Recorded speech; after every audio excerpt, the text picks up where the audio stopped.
Doutora Silvia, agora ela vai apresentar para nós, o item dela era o 6.7, que nós pedimos inversão da pauta, né? Ela vai apresentar para a gente sobre a proibição do uso de cigarro eletrônico pela Anvisa. Então, por gentileza, a doutora Silvia Casanave, com a palavra.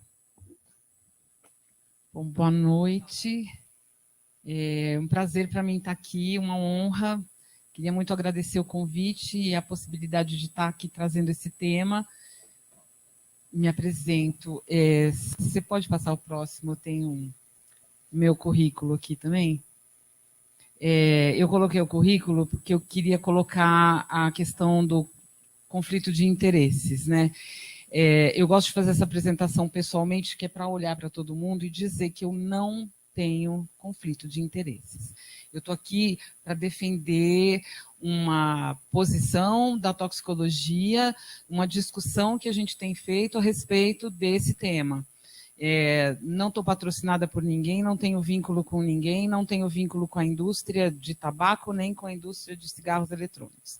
Então, deixar isso muito claro para a gente poder entrar na discussão, né? Eu sou toxicologista, fiz mestrado e doutorado na área e não pretendo aqui trazer para vocês, não vou fazer uma aula aqui, eu estou trazendo alguns conceitos de toxicologia para a gente poder, para vocês poderem entender como é que é o meu raciocínio em relação a essa questão dos dispositivos eletrônicos e da redução de danos ou da possível redução de danos que eles possam oferecer. Você quer que você tem um para eu ir passando ou não? Às vezes ele já consertou. Você consertou ou não? Porque aí eu vou mais rapidinho para lá, né? Então, gente, olha, esses conceitos são super importantes que a gente trabalhe um pouquinho.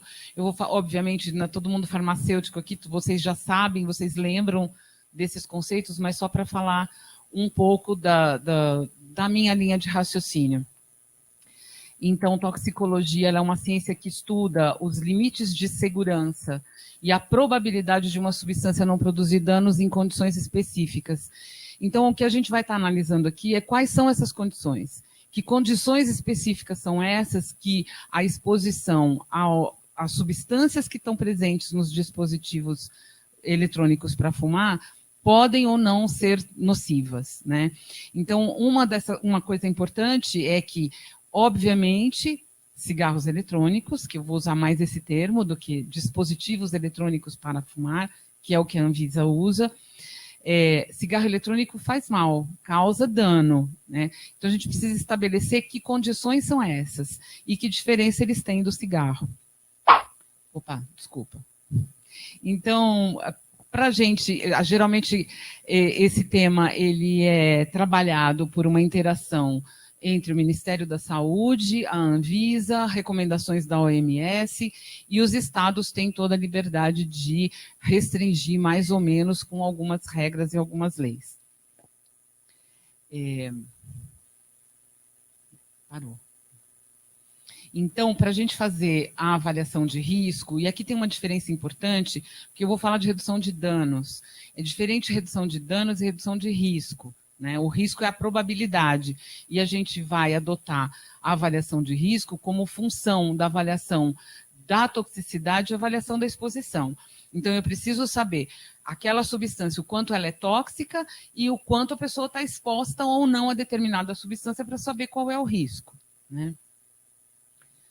E aí eu já vou colocar algumas coisas importantes. Né? Por exemplo, o risco ele é sempre quantificado. Então, por exemplo, qual que é o risco da gente morrer? 100%, né? Todos vamos morrer.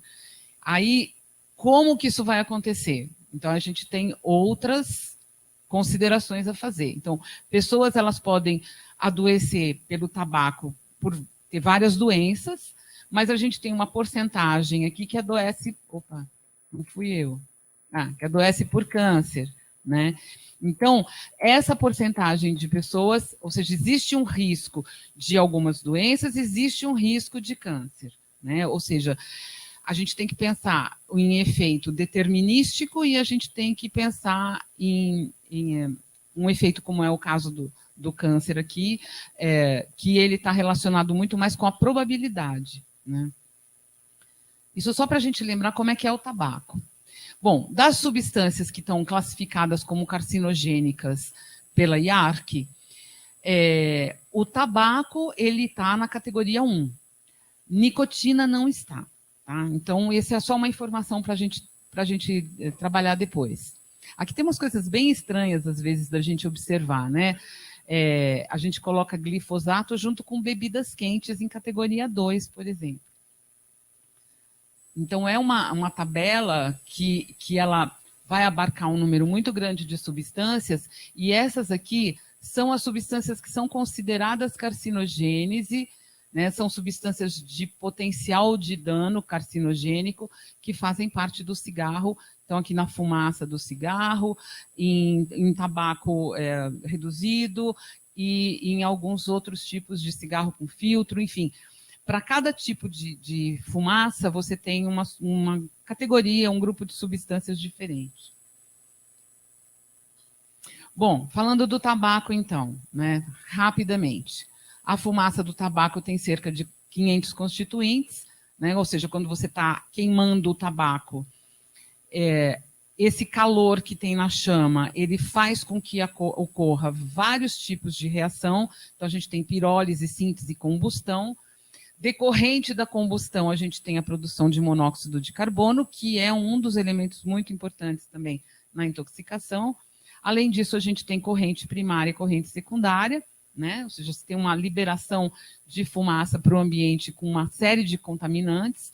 E a gente tem fases, gasosa ou particulada, elas fazem diferença. Na gasosa, então, monóxido de carbono, acetaldeído, acroleína, que é carcinogênica, nitrosaminas voláteis também carcinogênicas. E na fase particulada, que é o alcatrão, tem nicotina e água e tem outras substâncias, né, dentro do alcatrão. Por exemplo, benzantraceno e benzopireno, ambas carcinogênicas. Bom, se eu fizer uma análise só da nicotina e do monóxido de carbono, quando eu recebo nicotina, quando a pessoa recebe nicotina, ela tem um aumento da frequência cardíaca e um aumento da pressão sanguínea.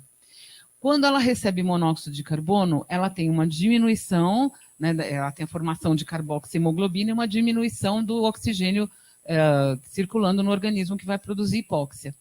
Então, o que acontece aqui? Essa frequência cardíaca e a pressão, elas aumentam a demanda de oxigênio que justamente caiu. Né? Então, isso traz uma consequência grave. Por que eu estou mostrando?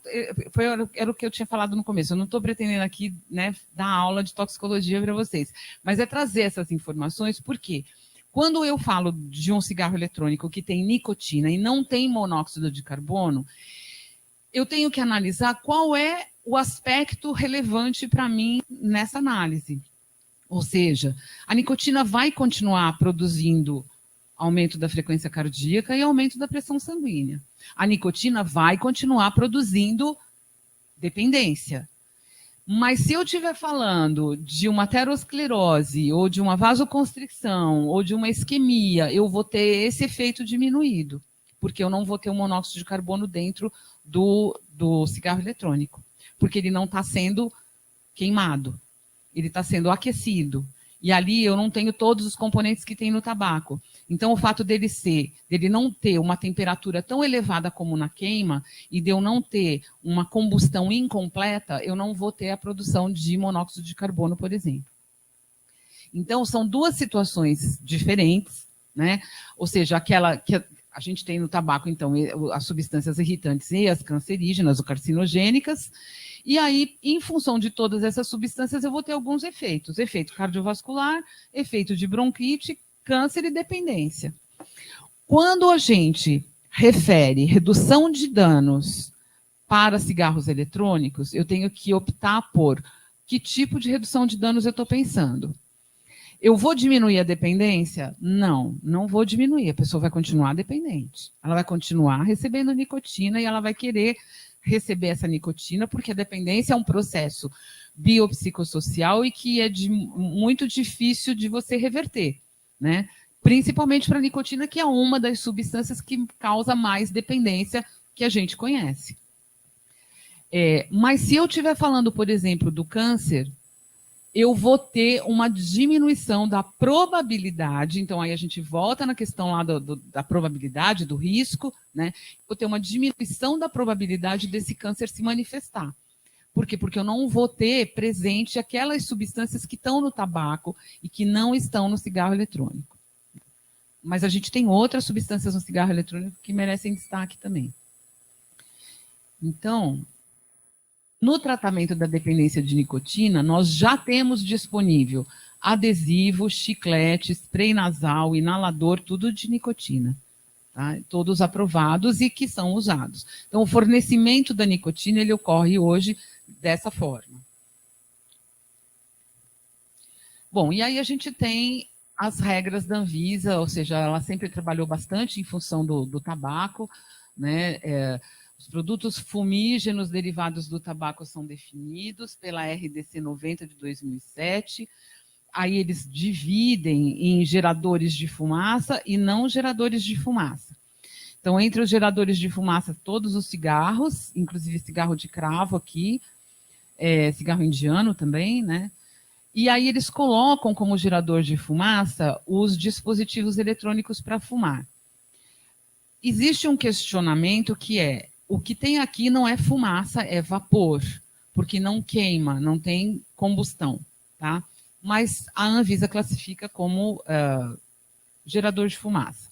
Dos não geradores de fumaça tem o rapé, né, que é o pozinho, que faz parte até de uma cultura nossa, embora hoje rapé tenha sido confundido, porque eles misturam o pó do tabaco com plantas alucinógenas da Amazônia, então tem muita gente que acha que o rapé é essa mistura alucinógena e não necessariamente, pode ser só de tabaco mesmo.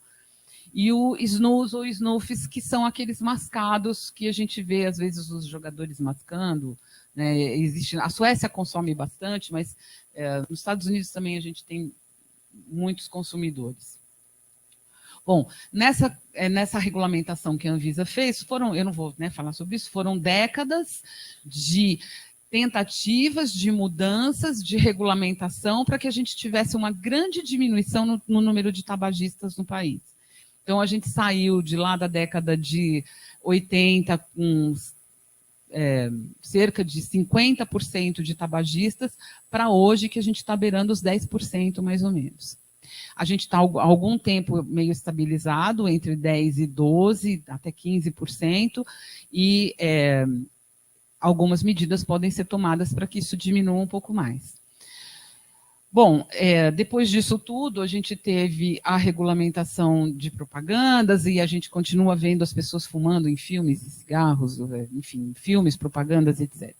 Na internet tem muita coisa, gente, eu não sei se vocês acompanham, né? A gente pode não ter na televisão, mas a gente tem no cinema, a gente tem na internet, enfim. Isso aqui foi a queda que a gente teve, né, do número de tabagistas. E a Anvisa proibiu, então, cigarros eletrônicos na RDC 46 de 2009. Né? Bom, em 2009, quando ela foi publicada, essa RDC, eles colocavam lá na própria documentação, né, que aquilo estava sendo feito por princípio da precaução. Como não se conhecia nada de cigarros eletrônicos, então o ideal era proibir, né, até que houvesse alguma informação mais adequada, mais atualizada, enfim, que pudesse modificar esse quadro, essa cena atual. E aí eles colocaram, isso está sendo discutido desde 2015, 2016, eu acho.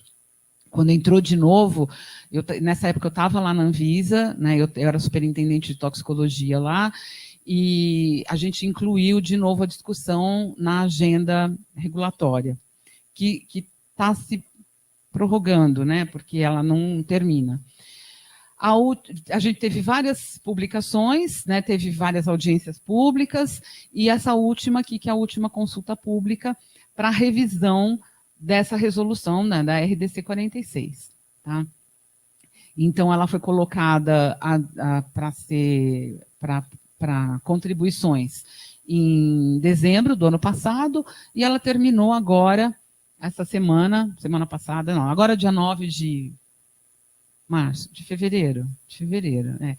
É que essa semana saiu a publicação das contribuições, né? Então eles divulgaram aí, eu não consegui acesso ainda, né? Eu queria ter trazido para vocês, estava até agora tentando ver,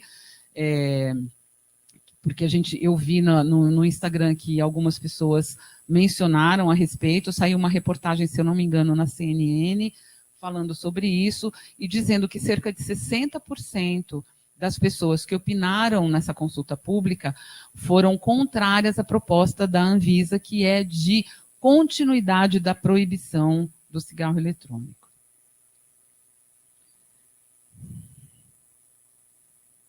Bom, a gente, além do cigarro eletrônico, a gente tem novos produtos fumígenos que não são muito falados, né? Os herbais, principalmente usados no narguilé, cigarro de alface, que teve uma época aí que o pessoal começou a usar.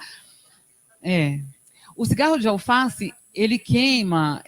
Qual que é o ponto? Aqui não tem nicotina no cigarro de alface, né? Então, o que se supõe? Que a pessoa que tem o hábito, né, de usar o cigarro, de manusear, ela não teria exposição à nicotina. Então, isso diminuiria a dependência. Mas não, a pessoa tem a compulsão do desejo de consumir a nicotina de qualquer maneira.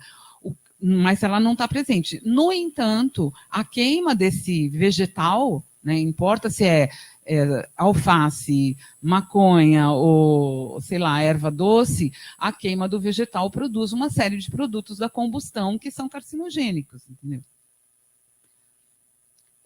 Aí a gente tem os vaporizadores, eu vou até colocar, eu não sei se eu pus no outro slide, os nomes, né, vaporizadores, os vapes, né, ou e-cigs, ou pods, ou tem vários produtos, né, que estão aparecendo. E o cigarro aquecido, que é um outro modelo, né, que em vez dele ser queimado, ele também é aquecido e ele não tem combustão.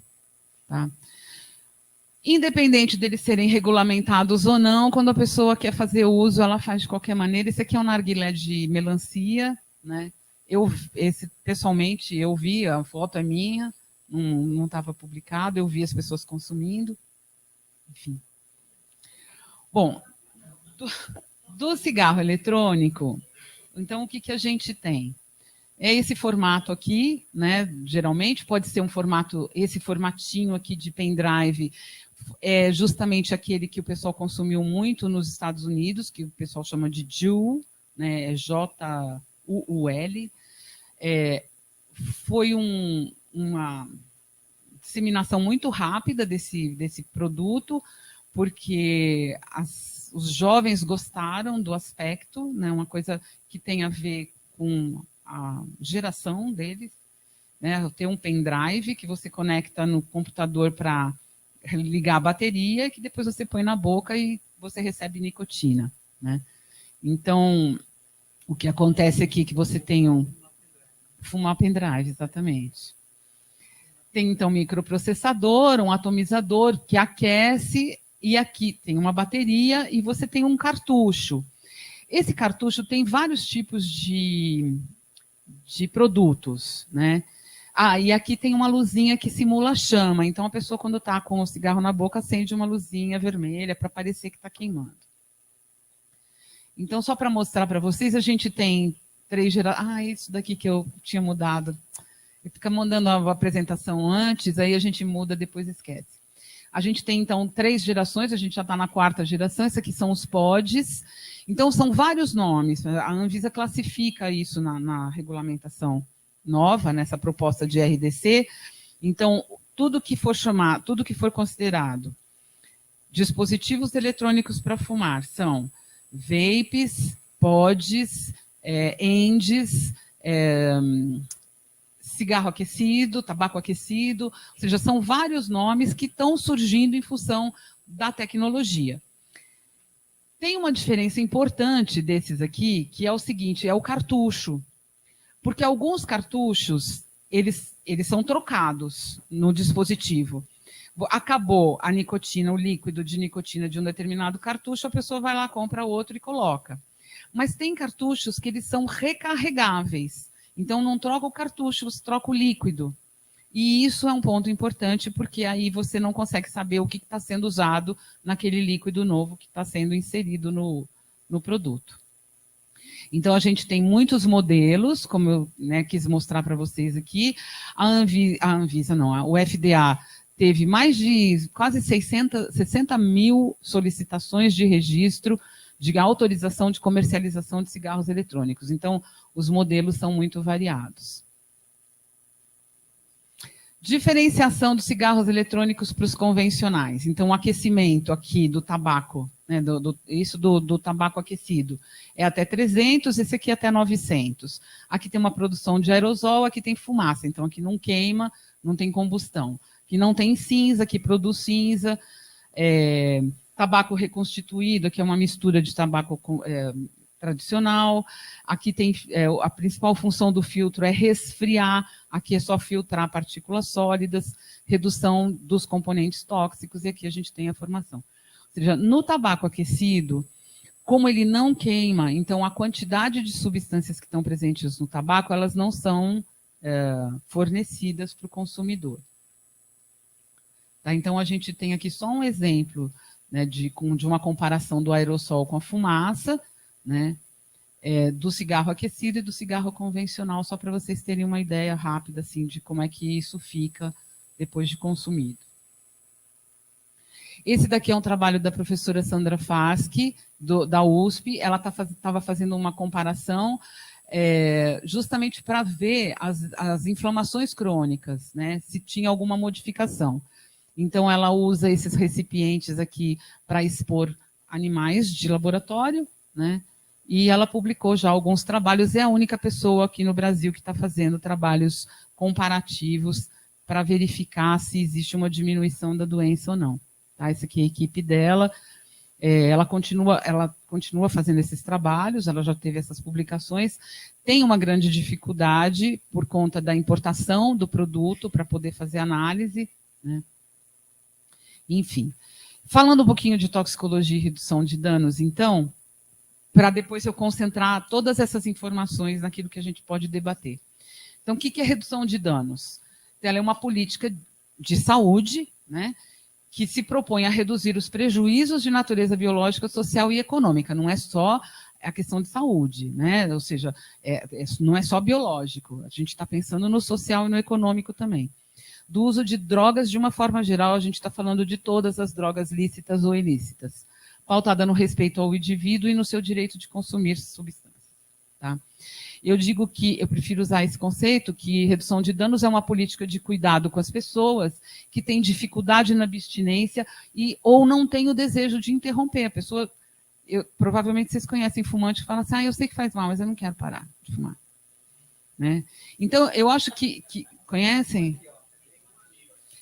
É um exemplo típico. Então, não quer parar de fumar? Então, como é que a gente faz para reduzir o dano deste doutor, que é tão importante para a sociedade, para esse grupo? Né? Como faremos? A gente precisa reduzir danos. Então, de que forma a gente vai fazer? Ou seja, o que a gente pode melhorar, ou pode dizer, ou pode atuar? Então, que políticas nós temos para fazer com que ele tenha menos danos possível, já que ele não quer parar de usar. Certo? Não, alface não diminui, depende. O que nós vamos diminuir? Não, o que a gente vai diminuir? A gente vai diminuir a sua dependência ou a gente vai diminuir a possibilidade de um câncer? Porque se continuar fumando, a gente sabe que quanto mais fuma, mais aumenta a probabilidade. Então, o que tem que fazer? Usar alguma coisa que não queima, que não tem substância carcinogênica e continua dependente. Até ir diminuindo vagarosamente. Sabe aquela coisa do desmame que a gente aprende com heroína? Que como é que faz para você poder tirar porque a pessoa não resiste? É a mesma coisa. Então, vai ter que ir diminuindo a nicotina. Adianta chiclete de nicotina, adianta plástico de nicotina, enfim. Né? Ou seja, o que a gente faz, adesivo, o que a gente faz, então, para melhorar essa situação? Isso daqui é de uma forma geral para todas as drogas. Para tabaco, a gente pode diminuir o consumo enquanto não atinge a abstinência. Então, olha, acordou, não vai fumar, vai deixar para fumar depois do almoço. Ou não aguentou, então deixa o maior tempo possível, diminui a quantidade de cigarros, né, até conseguir chegar na abstinência. Restrição do ambiente, então tem lugares públicos que não dá para fumar. Enquanto a pessoa estiver no lugar público, ela não fuma. Fiscalizar a venda. Oferecer tratamento para aqueles que querem abandonar o uso. Não compartilhar cigarro. Isso é uma outra redução de danos. Porque não tem a ver com a dependência do cigarro, nem com o mal que o cigarro faz, mas tem a ver com a contaminação de uma pessoa para outra com micro-organismo, por exemplo. Não reacender bituca. A gente sabe que as pessoas fazem muito isso. Sobrou cigarro, acende. Então tem uma quantidade de substâncias ali também que é complicado. Uso de vaporizadores ou cigarros aquecidos, porque eles têm menor quantidade de produtos nocivos. E alimentar-se adequadamente. Bom. Quais são as ações de redução de danos específicas para cigarros eletrônicos? Que é uma coisa que eu acho que é importante a gente discutir. Restringir os aditivos de sabor e aroma, né? Porque a gente tem muitos sabores, eu vou mostrar uma tabelinha aí para vocês verem a quantidade de sabores que tem. Restringir os recarregáveis para evitar que as pessoas cometam erros, recarregando com quantidades de nicotina ou de outros produtos que não podem. Adotar embalagens neutras e não chamativas e adotar nomes dos juices. Juice é o suquinho, né? É o líquido que eles colocam no cigarro eletrônico. Adotar nomes genéricos e não infantilizados. Por quê? Porque hoje o que a gente está vendo no comércio? A gente está vendo aroma e sabor de algodão doce, de creme brulee, de chocolate. Então, assim, além dos aromas e dos sabores infantilizados, a gente tem coisas muito coloridas e muito chamativas. Então, é para aumentar o consumo, né? Os usuários, eles dizem que eles precisam, porque, por exemplo, quem está fumando e que quer parar de fumar e que usa um sabor de menta pode não gostar. Ele pode querer ou preferir um sabor de morango, entendeu? Então, isso, ou vanila. Então, isso faz diferença para o usuário. Então, tá, ok. Vamos supor, eu não sou fumante, então eu não sei muito bem, mas vamos supor que o gosto realmente modifique a percepção a ponto da pessoa não querer de jeito nenhum menta e querer vanila, ou querer chocolate, ou morango. Eles não precisam ter esses nomes para não atiçar, para não estimular um consumo infantil ou muito jovem, né? Só que eles estão aí, eles estão comercializados, né? Por quê? Porque a gente não tem regulamentação e a proposta da Anvisa é continuar proibindo. No entanto, você saiu aqui, você compra, né? Desce a rua aqui, vocês compram. Eu outro dia estava num bar, eu pus uma fotografia que esse pessoal da TEP me mandou entregar a minha apresentação na sexta-feira. Eu, de sexta-feira para cá, tinha colocado mais uns 20 slides, mais ou menos. E eu ia mostrar para vocês, eu estava na rua com uma amiga e um cara passou... Sabe quando tinha aquelas mocinhas que vendiam pipoca e doce e chocolate no cinema com a bandejinha? Era a bandejinha de cigarros eletrônicos. Então, eu não sabia, eu fiquei chocada a hora que eu vi, tirei foto do moço vendendo, pedi. Então, e assim, custa caro. Eu perguntei para ele qual que é o mais barato. R$150, né? E tabacaria, teoricamente, não pode vender. Por quê? Porque é proibido a venda. Não pode estar proibido, só que a gente encontra. Esses aqui são alguns produtos, né? Essa daqui é a planilha de flavorizantes, tá? É a planilha de aromas e sabores, gente. Então, olha só. Olha os de sobremesa aqui. Eu não vou chegar. Tem muffin, ice cream, donut, cupcake, cream, cookie, enfim, né? Banana, blá, blá. Tem os de fruta. Aí tem frutas tropicais, frutas cítricas. Os de álcool também tem. Aí tem pinha colada, mojito, já vem pronto o drink. Então tá. Isso de café, cappuccino, café expresso. Era esse aqui que eu queria mostrar, era os de candy aqui, cadê? É cotton, que é algodão doce. Tá vendo? enfim, são muitos sabores.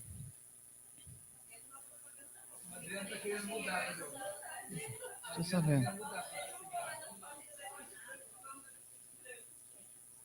Bom, esse problema que aconteceu, eu acho assim super importante trazer para vocês, que é o IVALE. O IVALE, ele tem essa sigla aqui, né? E-Cigarette Vaping Product Use, associado a danos pulmonares, né? Então, essa lesão pulmonar aqui, ela apareceu nos Estados Unidos, eles foram 1.200, quase 1.300 casos, foram 26 mortes. E elas foram associadas a cigarro eletrônico.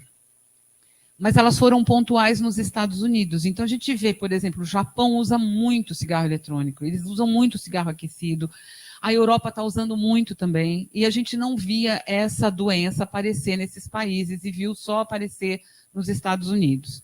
O que aconteceu? Eles lá têm um modelo que é esse recarregável. Então, a pessoa preparou um líquido de THC, de maconha, com vitamina E. Vitamina E a gente pode ingerir. O cara falou assim, vitamina E é liberado, está na indústria alimentícia, vamos colocar vitamina E aqui para solubilizar aquele óleo de maconha. E o que aconteceu? Não dava para fumar. Então, esse dano foi produzido pela vitamina E fumada, aspirada, né, via pulmonar. Todos os casos que a gente viu... cadê a Dani? Era isso, a Dani que tinha que eu visto. Todos os casos que a gente vê que estão relacionados com IVALE e que estão relacionados mostrando que o cigarro eletrônico causa esse prejuízo pulmonar, eles são justamente dessa época, que, se eu não me engano, foi 2020, né? Ou foi pré-pandemia, ou foi durante o primeiro ano da pandemia, que as pessoas começaram a consumir um monte de outras coisas, inclusive, né? Então, hoje a gente tem critérios de classificação para IVALE, quando ele é confirmado e quando ele é provável, tá? Isso daqui está na Sociedade Brasileira de Pneumologia, eu acho, mas, assim, essa diferença é uma diferença importante, porque, comprovadamente, os casos de IVALE que aconteceram por conta de uma recarga num produto e usando um óleo de cannabis junto com vitamina E. Então, ou seja, não tem a relação direta com o cigarro eletrônico, mas tem, por quê? Porque ele era recarregável e as pessoas resolveram, vamos, em vez de fumar maconha, vamos fazer um vape de maconha também. Então, desafios que a gente tem pela frente com relação a isso. Discutir se é redução de danos mesmo ou se a indústria do vaping, que não é necessariamente a indústria do tabaco, apesar de que a indústria do tabaco está comprando todas as indústrias de vape, se ela se apropriou do termo redução de danos, que para mim é muito caro, porque é um termo que a gente usa há mais de 30 anos para tentar ajudar as pessoas que não conseguem parar ou que não querem parar de usar droga e que precisam minimizar os seus danos de saúde. Então, ele serve ou não? Esse termo é adequado ou não? Tá? Outra coisa que faz parte dos nossos desafios, a regulação dos novos produtos. A gente proíbe ou a gente apoia uma regulamentação? O que é melhor para a população? Né? Eu também acho. Não, mas eu super concordo. Pesquisa. A gente não tem possibilidade de fazer pesquisa aqui, porque tudo é proibido, então ninguém faz pesquisa de nada do que é proibido. Porque é difícil. Agora eles colocaram na RDC que para fazer pesquisa você pode fazer liberação. Mas se vocês conhecem a Anvisa, e eu conheço um pouquinho, é bem difícil, gente, fazer pesquisa com produtos proibidos. Né? Por mais que a Anvisa coloque na RDC que pesquisa está aprovada. Tá? E uma última coisa é a questão do meio ambiente, né? Porque a gente tem muitos resíduos do tabaco e a gente vai ter esses resíduos dos cigarros eletrônicos, eles têm que estar conversados também. Né? A gente tem uma contaminação por via, que o pessoal chama, tem aquele fluxo primário, o fluxo secundário, e a gente tem a via terciária, né? Que é aquela que precipita da fumaça e que contamina os móveis, por exemplo, que a gente nunca discute esse assunto, que é a terceira via. Né? Então, são esses os assuntos para a gente debater. Né? Eu deixo aqui os meus contatos. mas acho que a gente precisa, né, aprofundar um pouquinho. Ou seja, a minha ideia aqui era mostrar para vocês vários pontos que são importantes, que são fatores que interferem, e trazer a discussão para a gente poder decidir o que os farmacêuticos podem fazer, se a gente pode fazer redução de danos na farmácia, se a gente pode pedir uma regulamentação em que o farmacêutico ou a farmácia sejam os fornecedores desses produtos, com toda a orientação que for necessária, ou não, enfim, é isso. Obrigada. Primeiramente, parabéns. É um orgulho para nós, viu, Silvia, ter você coordenando o nosso GT de toxicologia com tanto conhecimento e